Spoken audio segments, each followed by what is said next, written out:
Welcome to Never Too Serious with Scott. Dave, I'm Scott. And I'm Dave.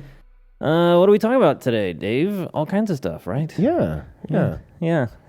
Is there anything new with you? Yeah, the dang dog I got, this puppy. It's like we're stuck. It's like a newborn. It sucks. Totally sucks. Yeah. Oh, man. And it's like peeing all over the house. And I mean, there's like shit droppings. And yeah, I'm just like. Is it chewing up your furniture yet? And I've been really on it about chewing on stuff it shouldn't. We've got different toys that are specifically hers, and so we give those to her. But it's like, you know, my hands are scratched up, and my arms are... Preach. It's like, because those puppy teeth are so stinking sharp. Razor, yeah. Mm-hmm. I mean, even my face. She'll wake me your up in the morning. nose, too. Yes. Give it kisses. Yeah. Why not eat it? My feet. Yes. I don't know if yours is going to do it, but, you know, started chewing up our table, our wall. He's trying to chew our concrete step. But I am very honest.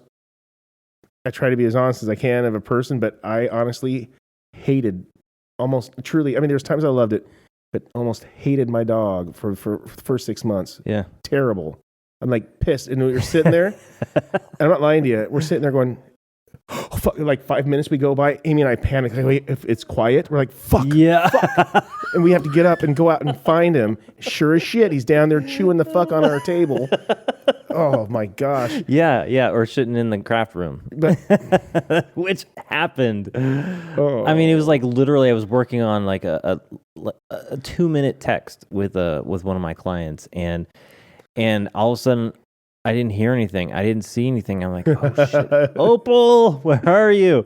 And didn't hear anything. I'm running around the house, and then finally I get over to Jenny's craft room, and I can see this little head over there, and I'm like, what's going on? Oh no, shit all over the floor. I'm like, You know, so even Dauber, I got to tell you, my first bulldog, as a puppy, I mean, I learned, and I know quite a bit about animals or dogs before I got him, but I did a no, and I gave him way too much space. Oh. And I gave him a whole room to himself, and he literally went, I don't know how he did it, but like almost a foot up off the floor. Mind you, it's just a puppy. Yeah. Poop on the wall, the way around. And he's just over there freaking out. So we wake up or either come home. I can't remember when. And I hear this, just a ruckus up there. And he's just, and who knows how long he's just doing it. I just think he was just going all the way around the freaking wall. And it was just destroyed. You need to get him in a small little place, because that way they don't move around. And they could, yeah. You remember The Simpsons with Spider Pig? Yes, I do. That reminds me. It's not too far off. But yeah, we got a little like fenced area in the kitchen. Ooh. So how's that holding up? Pretty good so far. Yeah. How old is this dog? It'll be 9 weeks here shortly. Yeah. It's horrible. I know. I mean, it'll grow into something amazing. Just remember that. I know. It's hard to deal with it, though. I keep reminding everyone around me that, you know, the famous words my dad would always give me, this too shall pass. Yeah. I just have to be consistent and get through it. I got mad, you know, when it was happening to me, I get mad at myself because I paid I can't remember how much, like $2,000. Yeah. I paid $2,000 to have this happen to me. Yeah. And I voluntarily brought this shit into my life. Are you kidding me? Yeah. It turns into amazing, I know. But boy, when you're in it, you're in it. Yeah. That's 6 months. Everything else goes by fast, but that's terrible. Yeah. Well, yeah. We got discount $1,500, and I am definitely feeling like, oh, why did I do this to myself? Especially because we just started going back to school now, and like the house is getting busy again, and we got this dog. So tell us what breed is it? What'd you get? This is a golden doodle. Golden doodle, and you had what before? Yeah, so we had a golden doodle. A golden doodle before, but what was the difference? Is the color the same? No, Porter was a boy, and Opal's a girl. That's really the only difference between the dogs. And we didn't intend it to be this way. Did I see a picture? I may not have seen a picture. Well, I might have to. I'll put a picture up. I'll put a picture up. Yeah, because it's yeah, she's a little shit. Well, she'll fit right in. Yeah, she does. It's just the timing is really bad. But you know what? If they Oh, weren't so boy. darn cute, I mean, it would be, yeah. In other news, DB Cooper. We were going to talk about DB Cooper. Yeah. Yeah, you watched a little bit on. Well, I mean, you are a native Oregonian, pretty much, and as am I. And this is kind of an Oregon story. Yeah. I've heard about him quite a bit, and so I just brushed up a little bit. I like to keep it a little bit blind sometimes. So sometimes if you have something new that I haven't heard about, it's kind of fun to hear on while we're doing the show. So yeah, but you know the basics of the story. Yeah. So DB Cooper, for those of you that don't know much about DB Cooper, DB Cooper is like the first hijacker in the U.S. that hijacked a plane for ransom. Yeah. And was very successful. Yeah. Yeah. And that's the thing is there are a lot of other, well, this was in 1971. And at the time, this was kind of a new thing. There were some issues with like other international flights and that sort of thing, but this was the first one in the United States. And then this spurred on some copycats and other ones, and flight travel has changed ever since. A lot, yeah. Thanks, DB. Yeah, which isn't even his real name. It's just, isn't that stupid? Yeah. So the dang media. His name is Daniel Cooper, and I think it was a newspaper misprinted a DB, and everybody was reading DB, and just because it was kind of catchy, they stuck with it. I'm like, really? Yeah, so dumb. So I will say this: that was one of the things I picked up that I heard this time. I did not know that. In fact, I was going to ask you. I wonder what the B stands for. I think it's just a screw up, and that's what it was. Yeah, I was like, oh, and we went with. We just had to go with it. Yeah, that's what drives me crazy. We're the people that allowed Milli Vanilli to do their thing. So yeah, but I was in track and field when I was in high school, and I got good enough to get the local newspaper to come out and interview me and feature me, and I didn't realize. I thought I was so excited about having this newspaper person talk to me. Yeah. And then when I read the article, they had misquoted me in a whole bunch of different areas. And when I was following this DB Cooper thing and realized that the DB was wrong from the media, it just took me back, and I realized, you know what? I'm guessing that this is a very common thing. Like, media is not. It's not like the FBI or some other like government thing where they actually have to document it very precisely. They're like Taco Bell employees. They'll screw it up every time your order. No. So it's funny you said that, because I was just thinking when you were talking about that too, was when I was playing football, I was the new kid, and they thought great stuff of me. Boy, were they wrong. I didn't know what the hell I was doing. I was a big guy that didn't know what I was doing. Mongo. And did they do an article or something? But yeah, I had somebody come out and they interviewed me, and I felt like, oh my gosh, I'm on cloud 9, right? And I still have the article. Oh. But dang it, if there wasn't typos and if it was wrong on some things, and it was like, it was kind of, I was like, I can't believe that. But to your point, is there a story that isn't right or that isn't wrong? Yeah, you just never know if it's coming from a newspaper or some sort of media outlet. And it's worse, of course, now with social media. That's even worse than regular standard media. But and this is while people are trying to be honest. They screw up. Yeah, it's not like they're doing it on purpose. Right. I mean, now it might be different. They might be doing it on purpose. Yeah, right. But back in this, like these occasions, but this is just a typo. But that's what bothered me when I was starting to kind of research this stuff a little bit more, is that I tried not to rely on newspaper stuff, because the newspapers, they already got the name wrong. What else are they going to get wrong? And they go with it. Yeah, it's what sells papers, I guess. Okay, so let me just give you a quick rundown of the story. So this was Thanksgiving Eve, so the November 24th, 1971. DB Cooper, in this case Dan Cooper, was the first person to hijack a plane for ransom. He bought a flight on a Boeing 727 at 2:45 p.m. headed to Seattle. This was on flight 305 and on Northwest Orient. I didn't know that Orient was an airline at the time. Huh. Me neither. Yeah. So the guy, Dan Cooper, he fills out the ticket information as Dan Cooper. There's no DB anywhere, as we've established. So he gets on a plane. He's like described as being in his mid-40s, dressed in a business suit with some mirrored glasses, sits down and orders a bourbon and 7 on the rocks. Yeah. Sounds like a relaxing flight. Yeah, sounds like, right. Not a bad flight for, half an hour to get from Portland to Seattle. So there's a guy named Bill Mitchell who sits across the aisle from him in the back of the plane. Right. And he's I think he's still around, but the people who follow DB Cooper, this whole thing, he's kind of famous within those circles because he actually saw Dan Cooper.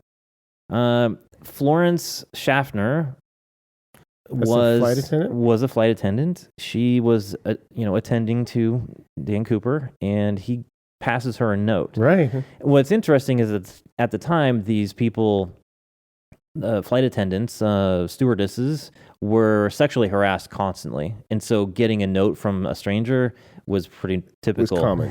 Yep. And so she kind of ignored it, and then he brought her attention back to the note and said, "Miss, you might want to look at that. You might want to look at that." So the note said that there was a bomb and that he would like her to sit by him. So she did. Wow, really? If I heard there was a bomb, I probably wouldn't want to come sit by you. Mm-hmm. Yeah. I'm pretty sure it's going to hurt here or there. I'm not going near you. Well, she later described him as being pretty nice. Pretty nice guy, yeah. Yeah. Of course he would be. So he ends up showing one of the flight attendants the bomb, in the briefcase. And basically, shorten the story a little bit, he asks for $200,000. And I guess he said in U.S. currency, and 4 parachutes. So the flight attendant goes up, talks to the flight crew, and they pass this message along, and all of a sudden, it's like this big thing that none of the passengers know about. They're oblivious that there's anything going on. Yeah. So the captain basically says, "Hey, we've got some engine problems, and we're gonna fly and burn off some fuel." Meanwhile, the pilots are talking with the FBI and ground staff and are arranging for this $200,000 and the 4 parachutes. So the plane basically circles around Seattle area, waiting for all of this stuff to be arranged. And once it's arranged, they land, and they park taxi the plane off to some far off place and park, and it's like a mile away from the terminal, and then they bus all the people off. Yeah. Once the people are off and back at the main terminal, there's like news crews everywhere, and they have no idea what's going on. And all of a sudden, news crews are like asking, you just got off the flight with, it's been hijacked. And they're like, what? What are you talking about? So anyway, it was a surprise to them. Later, so the plane refuels. They bring the money on board. Yeah, they comply, by the way. They comply, exactly. Yeah. What do you think they'd do now today? Probably blow the freaking plane out the sky. Well, they could take us down. Just shoot it down. It makes you wonder. I don't think that they would give him shit. After 9/11, I'm not sure that guy with the bomb is going to be conscious. Some people are they're not going to put up with it anymore. They're going to risk and just go after. All it took was a box cutter. Yeah. They don't let you take much onto a plane anymore. Yeah. So the plane takes off. DB Cooper's got his money and his parachutes, and they proceed to fly where he wants to go, which is, he said, Mexico City. They don't have enough fuel to go to Mexico City, so they suggest a reroute, and suggest something like Reno, and he says, sure, that's fine. Let's go to Reno. See, I didn't know that. So yeah. they suggested a place to go, and he said, all right. I could be wrong on this. I don't have all of the details, but the suggestion was, they basically said, no, we can't make it to Mexico City on, with this fuel.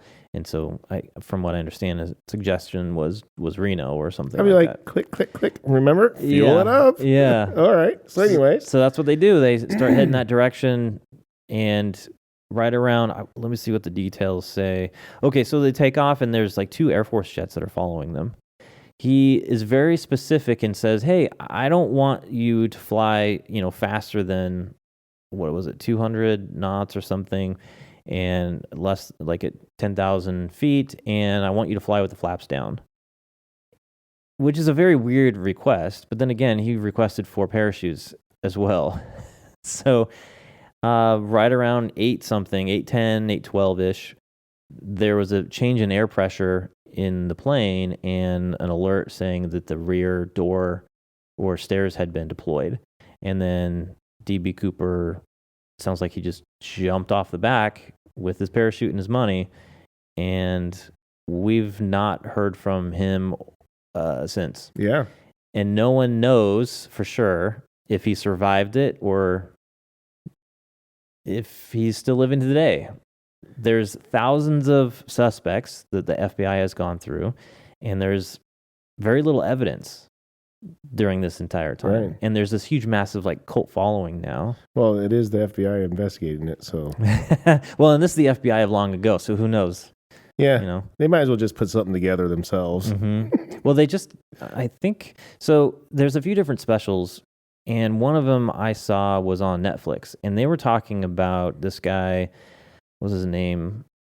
I think his name was Tom Colbert, maybe. And he was like a citizen investigating this, had an entire team, and at some point ended up suing the FBI and getting all these documents released. And the documents the FBI has been released slowly over time in chronological order. So gradually more information is showing up about this case that the FBI knew about, which is a good thing because that's the closest thing to evidence or facts. Right. Because all the media stories and if they are all can't messed figure up. it out, for the love of God, give it to the millions of us to mess with. Mm-hmm. Have fun with and figure it out ourselves. So there's a website, Citizen Sleuths, they're totally dedicated to this particular case. And they do meetups and, reminds me of the Flat Earthers. So I was just going to say, so they're not very successful. It's been going on for a long time. And they have uncovered way more evidence than the FBI. Well, I believe that, but part of it is that the FBI supported. By the time they figure something else, figure it out, ain't nobody going to care. It's still a really cool little story, but like most stories that you get hung up on is, the public really got drawn to this, and all they did is lift up a loser. This guy's a freaking loser. Sorry, but he threatened to kill a bunch of people. With a bomb. Yep. Yep. For money, selfish bastard. And he had put a scare in a lot of people, or a few, and a lot. Just because he didn't tell the people there's a lot of people on the ground that knew. But yeah, and it sucks for me that this guy gets praise. And you know what? If he was still with us, I wonder how old he would be at this point.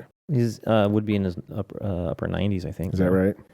They would praise him, not be mad at him for doing it. Because again, like what you mentioned, him who started a lot of these things these copycats and stuff, but now we have to jump through hoops to make sure these kind of guys don't happen. Yeah. So and I don't know how much of this would be inevitable with security changes and stuff, but yeah, probably. But but somebody had to kick it off. He did kick it off. Fucking bastard. Sorry. It sucks. Everybody that flies knows it sucks, Losers like this and 9/11 losers, This is one of the reasons why I don't like flying is because of all the security and stuff you had to go through. Oh, it makes me a lot more anxiety for travel, for sure. Especially if what they did with me, I won't get into it. But Your experience with TSA, was that fun? Yeah. 3 hours of interesting. Yeah. Well, so there's the evidence that's left over from this is very small. One of the biggest things was the money. Where'd the money go? Yeah. I want to say 1980-ish, there was about, was it, you said it was like 50 something It hundred? was in the 80s. I thought it was more recent than that. I mean, you might be right, but I think I did write it down someplace. I'll take a look. but regardless, they have found, mind you, they thought that they had a location of where to look and find, where he had bailed out. And where this, I believe it was I'm going to get this wrong, but who cares? There was a father and son or something like that hanging out on a beach, and the kid was digging around and found some money, and then they dug out a total of like, I'm going to get it, it's not exact, but $5,600 or something, over $5,000.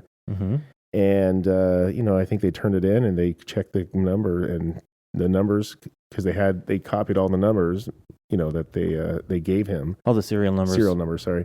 And those were them. Yeah. How freaking cool was that for so many people to go, oh my gosh, we actually have physical evidence to tie that. How about this? We've got proof that it happened. Yeah. I mean, who's to say it didn't happen? That's a very good point.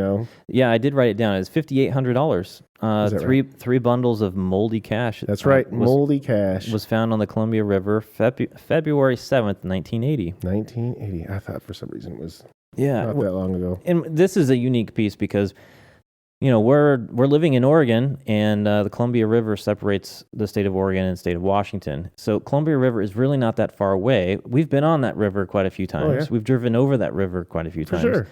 And it's not that far. It's sort of like, oh, wow, such a famous thing happened here. This is where they found that money. And yeah, the money was found by a family, a boy who was digging around and found, I think they were camping or something. Yeah. And they found this money. But what's interesting is it's so far away from where they suspected the guy to land. Right. To land with his parachute. And it's just so, which, by the river, did those three bundles like float down the river and land in that one spot?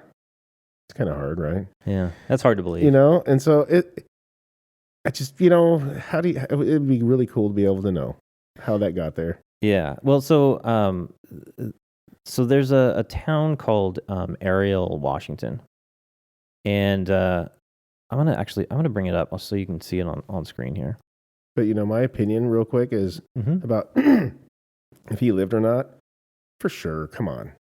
He wouldn't have jumped out of a plane without having experience in a parachute. And most people with experience with a parachute could jump out 100 times, survive 100 times. And I don't know why this one would be different. I don't think $200,000 weighed that much.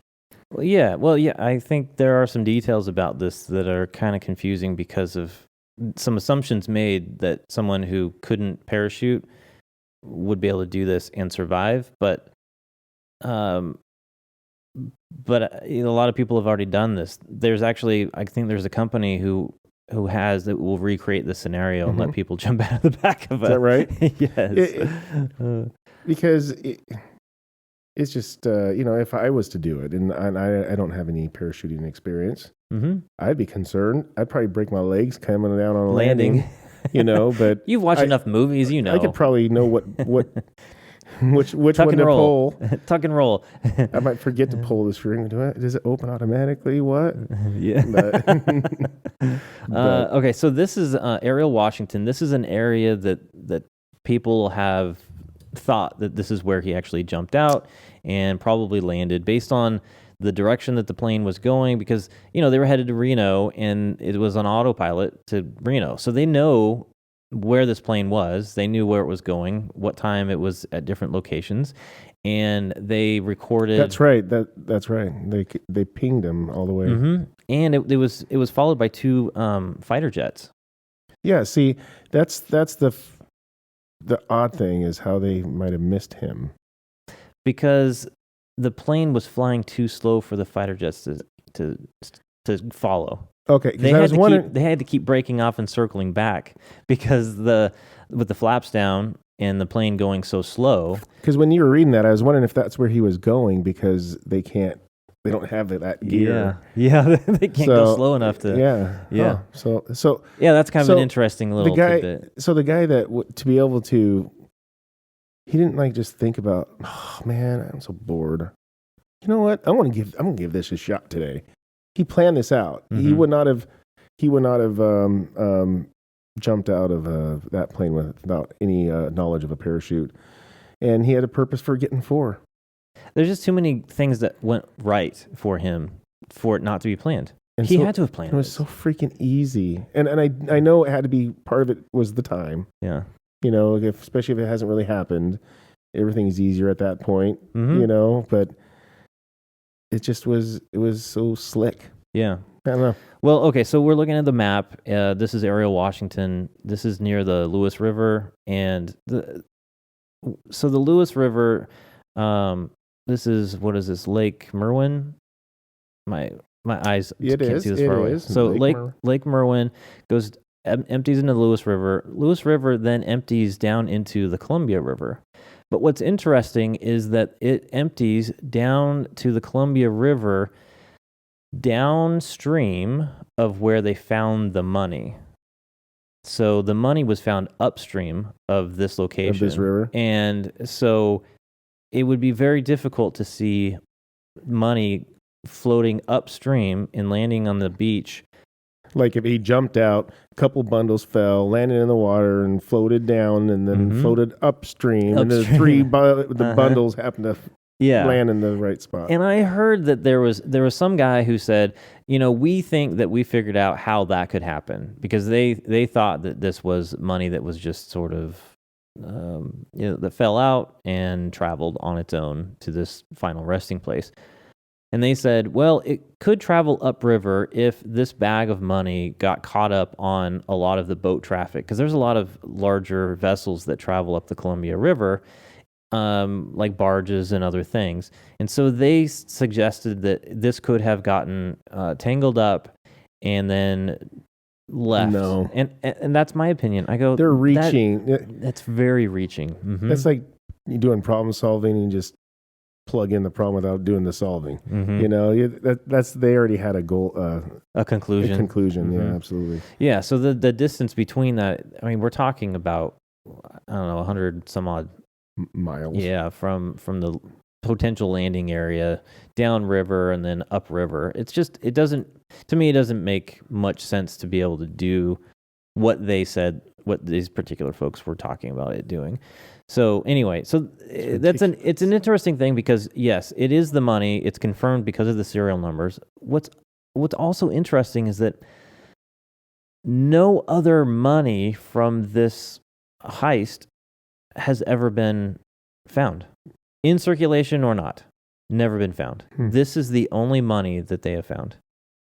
So almost $6,000 of the 200,000. But does that prove that it's not circulating? Like, let's say he's out there and he made it somewhere and he's just buying stuff, buys a car. Excuse me. And, you know, they take it and they don't know anything about it, right? Take it to the bank. They don't really know anything about it. They don't scan all the serial numbers, especially back then. Mm-hmm. And so it's like, who's to say it just didn't get recirculated? I don't know. No, I don't know enough about how money is transferred through. I mean, $200,000 in 20s. I mean, it's not that much money, but it kind of is. If someone's going to do a big purchase and it's in cash, that might set off some red flags and you know, be scanned. I'm not sure how long the laws about watching money, you know, if there's a deposit over $10,000. Right. Yeah. I mean, I don't. It's a red flag. Yeah, I mean that should be, but I don't know in 1970 something if that was ever. I don't know if they had red flags or anything to ping anything. Yeah. I don't know. But yeah, no other money had ever been found, and there were some other suspects. There was a guy who was a suspect because he had some experience, worked actually for this particular airline, and had kind of a grudge, and potentially could have. And he ended up buying a house and for cash or something. And it was very out of character. But it's still, you would expect a purchase cash like that in that volume. There should have been, especially knowing that this case was active, Mm-hmm. that would have been scanned for those numbers. Yeah, well, especially if you take that, if the people that sold it, if they take it to the bank, Yeah. they would be like, "Oh, what?" Mm-hmm. Yeah, Yeah, No, so it's just weird. stuff like that. They typically wouldn't be doing that. They would just be kind of financing their everyday life, Mm-hmm. And I don't know. Who knows? Yeah. Who knows? Yeah, who knows? I think it's I don't know. He may not have thought of everything. That's probably true. Some of the other evidence that was left behind. So the note that was passed to the flight attendant was actually DB Cooper requested to bring that back. So that note was not recovered. See, he had some plans. So that was I thought that was kind of interesting because normally, you send a note off and wherever it ends up is where it ends up. But this was kind of a closed environment, and he asked for it back. I wonder. So that's not even in evidence. I wonder if he asked for the 4 backpacks parachutes for either, to make sure they're good, or to maybe give them imply that maybe there's more than one person.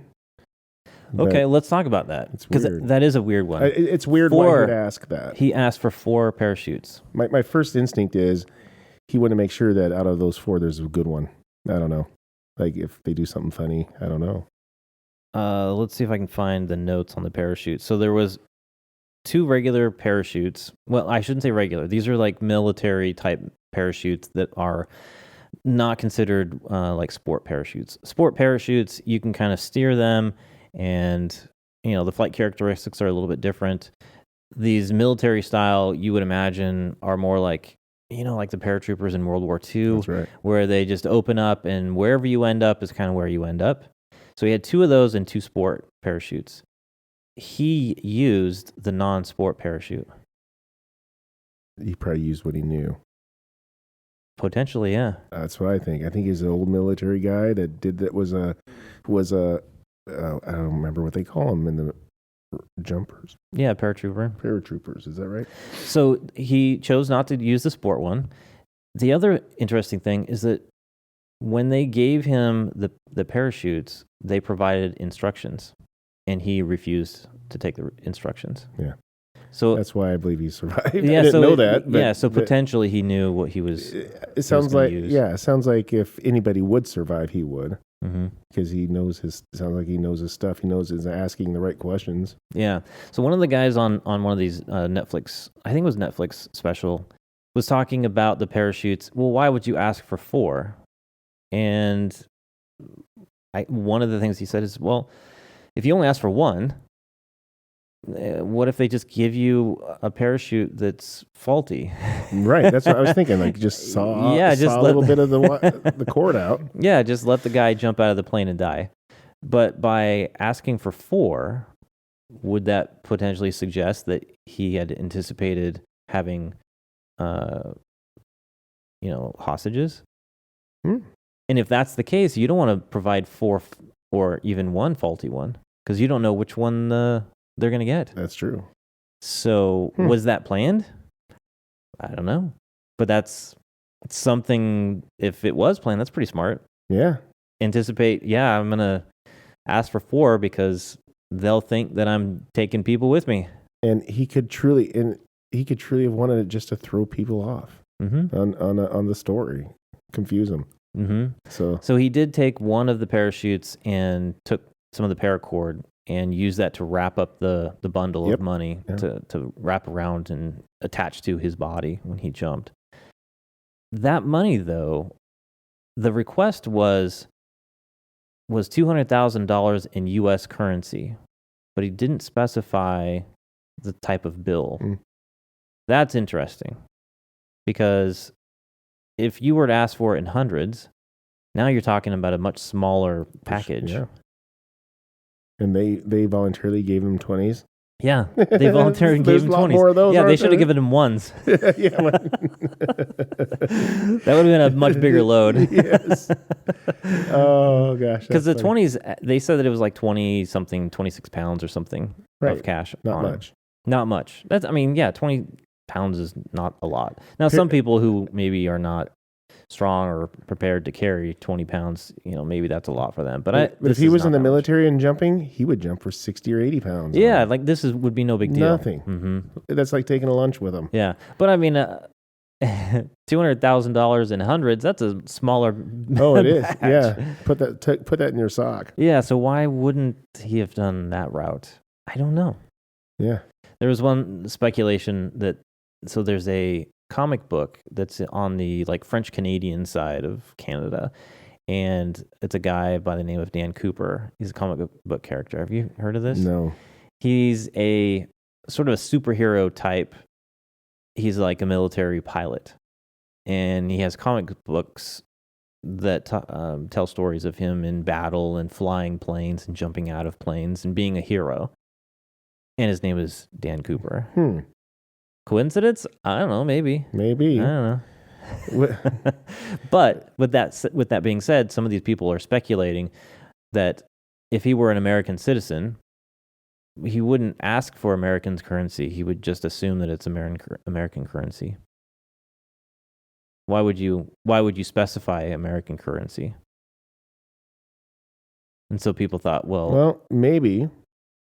What are they going to give him, pesos? The only thing that makes sense, but I'm digging here, though, is the only thing I could come up with on the top of my head is that maybe it's just so that they don't do anything and say, well, you didn't say it, Uh-huh.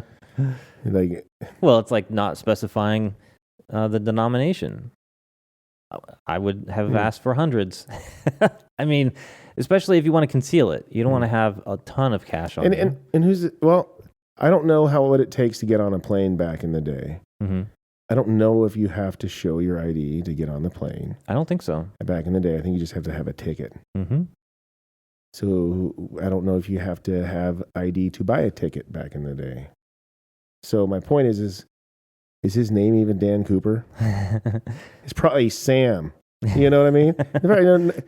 We probably have no idea or call him the wrong name. And why would, if he has all this planned out, I mean, why not? What if the guy happens to know this guy that has these that you're talking about, does the comics or whatever, and go, oh, I want to use his name. Oh, hey, that's kind of neat. Yeah, I'm Clark Kent. Or I'm yeah. But still, if everything else is just set up, then why can't his name be as well? Like I said, it went so smooth because it didn't happen. You can't plan for something that you didn't know was going to happen. Let me ask you, because I want to say, hey, what if the gentleman and the kid that found it, and they were just having fun and said, hey, here's something that we found, we didn't have it, and it was DB Cooper that turned in the $5,800. But what if it was him? Except for, we all have a sketch here. Yeah. Do you know how that sketch was brought about? As far as I know, this is from the flight attendant people. The flight attendant and maybe the other gentleman. Yeah, the people that thought that they had interacted with him. So this is not just a idea. This is actually what they recalled. So seeing, this should be what he looks like. Yeah, but I mean, a police sketch. It's kind of interesting because when you start seeing the cast of characters, the suspects, not anyone really. I mean, kind of potentially, but not really. Some people are like, "Oh, that's him," and then I look at him, I go, "Oh, that doesn't really look like him at all." Let's take a quick break, and we'll talk about those characters. What do you say? Sounds great. Yeah? Okay. Dave and I appreciate you listening to the show. Please take a moment and write a review on Apple Podcast or podchaser.com. And since Spotify doesn't currently have reviews, simply telling your friends about the show would be great too. Also, you can always reach out to us at our website, nevertooserious.com, or via our socials at the NTS Podcast. And seriously, from the bottom of our hearts, thanks again for listening to the show. All right, we are back. We are. That was a good break. It was a good one. Yeah, only some technical difficulties. Just a couple. Yeah, but we're good now. Okay, so let's talk about the cast of characters. These are the folks that were under suspicion. There were over 1,000 of them that the FBI came up with. And I imagine that they had this drawing to go off of. Mm-hmm. I can't believe there's that many people that look like it, but I know there's other things that they were probably drew to the people to investigate. But anyways, yeah, tell me about some of them. Doesn't that look like a young John Hyatt? Oh my gosh, I was totally going to tell that to you, but I thought it'd piss you off. That's so funny. The other picture over there, it reminded me of him. Yeah, so John Hyatt is my grandpa. What did he do with Dude, did he not? He was in the he was in the Air Force, and he had a bunch of 20s rolled up, put in places, and quarters and dollars and stuff. Bunch of $2 bills too. Dun dun dun. Mm-hmm. Suspicious. Yes. Okay, so let's talk about so the Netflix special. There was a guy, Tom Colbert, who that's kind of what the Netflix. It's like a 4 episode series, and he's kind of like the main investigator person in this series. Okay, and he is talking about who he really thinks is DB Cooper, and he kind of goes through this process where he meets a guy who knows something, and then that leads to another guy who knows something, and leads to another guy, and eventually gets to this other guy that he really thinks is it. And I find it an interesting process, because this guy, Tom Colbert, he's not like an FBI guy. He's just a citizen investigator. I believe it. Now, he's done a lot of different investigations for different famous things, but this was the one that really caught him, and he spent the majority of his later career pursuing DB Cooper. And so he talks about this story where he meets a guy named Ron Carlson, and basically Ron Carlson is an old drug runner. He used to be dealing or like running drugs up the West Coast, and cocaine and other stuff. The cocaine. Yep. And so this guy had talked to another guy who claimed to be DB Cooper. He said that his name was Dick Briggs. And Dick Briggs said that he was DB Cooper, but he couldn't tell everyone. It was just, kind of a secret with him and this Ron Carlson guy. But he looked nothing like DB Cooper, nothing like the sketch. Yeah. He was a sort of a military guy, at least that's what they thought, but he was pretty buff. Like he lift weights. His face definitely didn't look like the DB Cooper sketch. This looks like a relatively small man. Yeah, slender man. That's a good way to say it, yeah. Yeah. And this guy wasn't. But this guy was also, he provided this drug runner with drugs. So he was already in some criminal activities, but he often would basically try and make people believe that he was DB Cooper. But then it was like secret. He couldn't tell everyone. Only certain people. Yeah, that doesn't sound like somebody that would be DB Cooper. No. And especially considering what business he was in, DB Cooper's case has nothing to do with drugs. Nothing to do with it. Yeah. Anyway, so this guy, Dick Briggs, from the Portland area, died in a car accident out in the middle of nowhere. So kind of a mysterious death. And so a lot of people go, oh, there's more drama there. And so, someone tried to shut him up or something. Uh-huh. Right. Well, this guy, Tom Colbert, investigating, goes back and tries to find anyone who's sort of related to this Dick Briggs. And he comes across this other guy. And maybe I should back up. So Dick Briggs, the reason that he got on the radar is because he was meeting with another one of his buddies, and he said, I'm DB Cooper, and I can prove it to you. You see those people over there? They're at some sort of party. That family's going to find DB the money. And a couple of days later, they did on the Columbia River.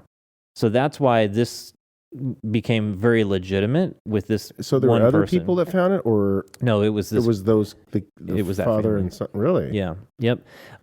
Brian Ingram's family and their son found that money on the Columbia River. So we did talk a little bit about that. So, but what made this so interesting is because this guy claimed that this family would find some of the money, and then they did days later. I don't know if that's actually just a coincidence, someone just talking, and suddenly the news connect things and go, oh, wow. But if that actually has proved that he had said that to the right family, that can't be coincidence. Yeah. But isn't that coincidental? Yeah. And I go, wait a minute. People who want to be, because this is already a famous story for years. So people who want to be a part of the story to say that they had something to do with it could make up a story and make the claim that, yeah, this family, I saw them at a party and Dick Briggs said that they would find the money after the fact. Right? After they, like, knowing the story could then make the claim that, oh yeah, a couple of nights before I was told the story that this family would find it, and then they did.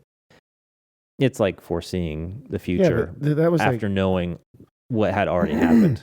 Because am I wrong that it's been sitting there for like 13 years at that point? No, it's like 9 years. 9 years? Yeah. It was in 71. Mm-hmm. But anyway, so that's kind of an interesting reason why this particular person became a person of interest, because that claim had been made and proven to be true. But of course, after the fact. So who knows what the timeline actually was and if they were just making it up. Yeah. So, but this, so the investigator, Tom Colbert, ends up pursuing this Dick Briggs, and eventually meets a guy who talks about this other guy named Bob Rackstraw. These two guys were somehow associated with each other. Sound like there was a military connection there, and some potential, criminal activity. And so Tom Colbert pursues investigating Robert Rackstraw. And that's where this Netflix series really comes in, because it talks about all of these connections that this Robert Rackstraw had. And there's a lot of compelling evidence. But let me see if I can find the picture. Yeah. I don't think he looks like the sketch. And all the other people said, oh, yeah, it looks just like the sketch. And I go, I'm just not convinced. It doesn't seem to me like they are... Let me look. I'm an expert. One and the same I'm person. an expert. I'll let you know. We'll finalize this once for all. That is the mugshot of Robert Rackstraw next to the picture of D.B. Cooper. I really don't see much similarity there. I mean, there's a little bit, but then again, there are a million people. I mean, we thought maybe you look like my grandpa. But that was a young picture of this picture of Robert Rackstraw when he was older. Bearded up, eyes are kind of weird. That doesn't look like this guy.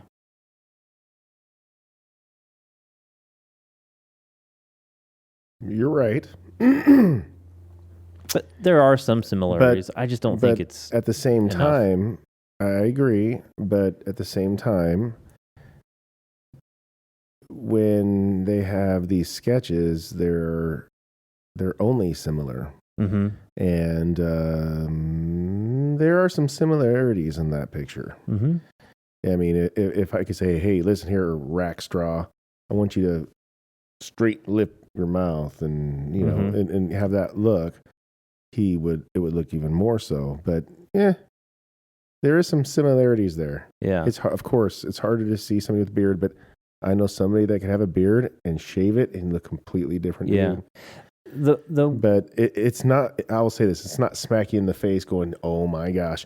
And it's about the same age of that picture-ish, So I would think it would look closer. I look at like some of the face shape, it's not quite the same, pointed down at the chin. But they're This guy, they're taking verbal instruction. yeah, though. exactly. So Rackstraw has a pretty large nose, and his eyes are kind of set back and kind of creepy dark, big eyebrows. And I don't see those big distinct features from the DB Cooper sketch.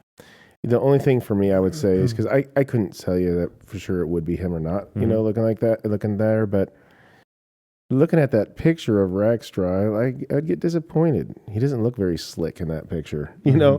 The DB picture, the sketches that they put on there, he looks mysterious and like he's very thoughtful, and this guy here looks like a slack-jawed yokel, Yeah. The reason that Colbert was pursuing him so much is a lot of the background of Rackstraw, military background. He potentially had made claims that he was part of the CIA at some point that was doing some special ops stuff in the military, and had some skills that would lend to something like this.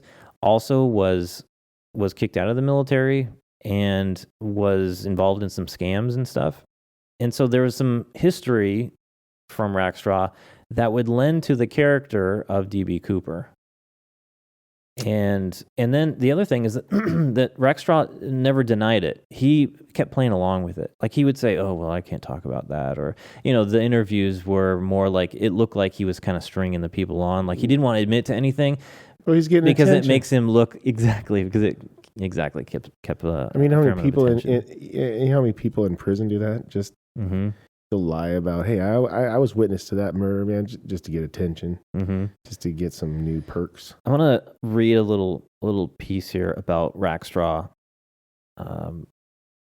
So it says here that his history is a bit blurred, but it's been confirmed that he served as an Army pilot, similar to what the profilers had seen for, or who had suggested for DB Cooper.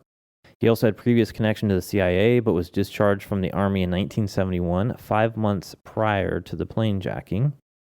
He died in 2019, but during his life, he had been charged with fraud and attempted to steal a plane. It was that plane, when that plane was discovered, he had made attempts to fake his own death.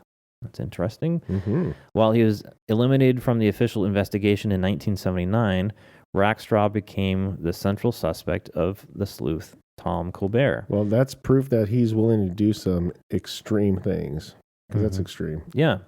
Rackstraw later went on to record to say that the investigation cost him his job. Upon the presentation of a photo of Rackstraw, that the air stewardesses who had close connections with Cooper said that they had the wrong guy. So they were saying that this is not the same guy. Well, especially if they're still around and they actually could physically see him in person. There you go. Yeah, he also said, the stewardess said that he was much younger than the approximate 40-year-old who was DB Cooper. Despite being hounded by sleuths who had pinned him as the most likely DB Cooper suspect, and even being offered $20,000 up front if he admitted it, Rackstraw went to his grave denying that he was the famed hijacker. Man, you see, you can't do that because that could give you a false positive. Yeah, well, and that's not true. And he was offered by this Tom Colbert because he wanted to create this documentary and was going to at least pay him to get him to admit to whatever it was, however honest it might have been.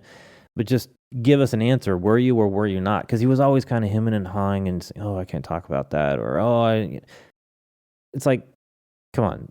You're in the show. Say something. So don't worry about it. We're not going to take you out of the show. Just tell us. Yeah. But now there were other people who were involved in this as like famous people.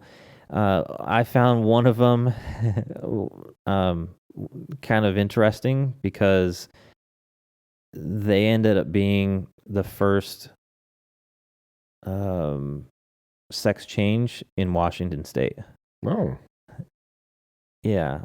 Let me see if I can find that. Barbara Dayton, born in Florida as Bobby Dayton, May 10th, 1926, died in Nevada 2002 at the age of 76. Ran away from home at the age of 16, ended up in Oregon, then joined the Merchant Marines at age 17 during World War II, received the first sex reassignment surgery in Washington State in 1969. Wow. Yeah, interesting. They must have botched that in 69. Yeah, after being rejected, let's see, from John Hopkins, let's see here, had the temperament, skills, and knowledge to successfully hijack a plane. Barb always wore long sleeves to cover up tattoos she got during the military when she was Bobby. While in the Philippines, she began getting a tattoo for every port she had visited. Her friends Pat and Ron Foreman claimed Barb hijacked the plane and demanded ransom not because she actually wanted the money, but because she wanted to get even with the commercial airline industry that refused to license her or hire her. Yeah. That's a motive, at least. That's more than some of these other people. So. Well, yeah, I just thought that's kind of a weird one. I don't know if you can see this picture here, but she's that's her. That's him. That's DB. That's DB right there. Yeah. Yeah, it's an interesting one. That one I don't put a whole lot of stock in, but she ended up becoming like a calm librarian, but as a dude, he was very like military in your face, high strung. Really? Yeah. And one of the folks, she's a specialist in, I don't know if she was CIA or FBI, but she was a specialist in disguise. She was making some comments in wow. this, no, not this lady, but in the Netflix special, she was talking about if someone wanted to do this, they would probably disguise themselves. And so she talked about, what you would do to disguise yourself. And one of the interesting things is this tie that DB Cooper was wearing, because that was left over on the plane. And coming from a guy that wanted to keep a note, that's odd. Yeah. That was on purpose? Yeah, I don't know. And this tie they did a whole bunch of like forensic studies and found that it had different types of materials that were somewhat rare. In one case, it was like commercial level titanium, which at the time was very unique. In a tie? Yeah, little specks of titanium that was on the tie. And what was interesting is that the airline industry at the time wasn't really using it except in specialized areas. Like Boeing wasn't really using it except for certain military planes. So there was some assumptions that could have been a Boeing employee, because that person could have come in contact with some of these types of materials. Oh. But it was a clip-on tie. And if you're in disguise, why would you wear your own tie that you wear to work? Right. Well, maybe on a hijacking. That doesn't make much sense to me. It's probably all part of the plan. Like I just think he left for confusion. Yeah, that's exactly. Yeah, I just think that if you're going to do something like this, you're going to do some things that is completely opposite. It has to be on purpose. Yeah, completely opposite of what you would normally be dressed as. And why would you do it? Yeah, and why would you do it on purpose? Again, from a guy that wants to get the note back, there's not going to be anything left that wasn't supposed to be. Yeah, leave the tie, because that'll take people down a different path. And here's the thing that I don't know if these people, I don't know if you've read it, have been, if they were people that was previously interviewed by the FBI, were they? Yep. So to my point is they probably already interviewed him. You know how many people they interview killers and they move on, and in fact they'll interview a killer and then the killer, and then they'll find somebody because they already have their mindset and push that, and they already talked to the killer. I mean, yeah, it's so interesting because it's still an unsolved mystery. I could actually see that they would go, "Oh my gosh, this guy looks exactly like him," but he's not from the military, so like they'll throw him off to the side just because he has everything but one thing. I don't know. There's just a lot of assumptions about who he was based on what he wore when he did this hijacking. Some assumptions on how qualified he was in his skills, because he chose a certain parachute or decided that he was going to ask for very specific parachutes. versus knowing that the plane could fly at lower speeds with the flaps down at a lower altitude, and that the back end of that 727 could Google open it. You know what I mean? Yeah. This is stuff you have to know. Mm-hmm. And people didn't know outside of their skill levels very much back then. You know what I mean? Because, again, not to be funny, but there was no Google. Mm-hmm. You know? I mean, I could go out there and tear my engine apart, and I've never done it before, but I could YouTube it and do it. Yeah. Jack it up. But still, back then, not so much. Mm-hmm. But yeah, I agree. It's a very, for him to do this, get away with it, only having a certain amount of clues left or evidence left over, I would jump to the conclusion that this guy had planned it and planned it very well and had at least the skills necessary to do it, either through a professional experience or that he spent a fair amount of time researching and figuring out the best way to do it. Yeah, which leads me to believe that he would have been successful and whatever he wanted to do with the money, he did it. You know. Mm-hmm. So the only evidence that was left behind, the tie, an open parachute and pack, that he had taken some of the paracord from. And that was hardly even evidence. Mm-hmm. The plane ticket, and samples of the money that was found on the Columbia River. Now, he smoked several cigarettes while he was on the plane. Yes, he did. Yeah. But it's not listed in the evidence, which nowadays you could actually pull DNA from someone sucking on a cigarette. But I didn't see that as part of the evidence that still remains. That's funny you said that. I have not heard anything about the cigarettes either. And I thought he was even, in fact, chain smoking.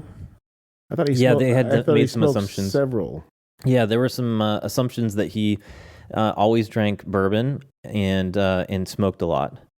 That he was a heavy drinker and smoked a lot. But again, if you're going to do this and throw people off, maybe this is your first bourbon in 7. I was just going to say, what if it's a celebratory drink? Yeah.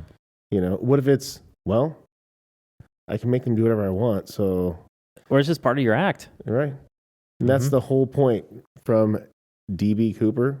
Mm-hmm. Could be John. We don't have a clue. And you know what? He could be a woman now. We don't know. Mm-hmm. We don't know. And I give props to where it's due. It doesn't mean I think that he's a good guy. He's not a good guy. I don't celebrate him. But he was very methodical, and I think more than what people were thinking.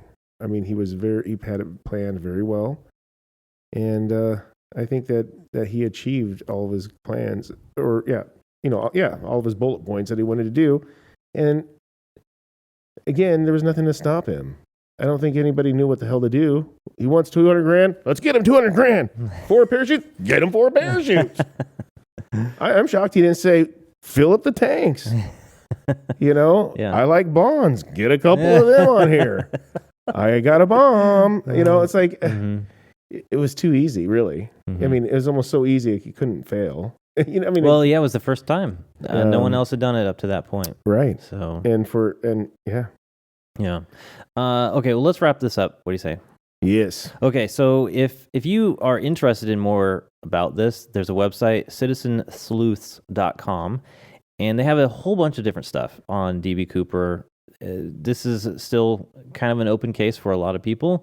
FBI really isn't putting any resources towards it, but these folks are, and there's tons of really great information on their site. It's a lot of research.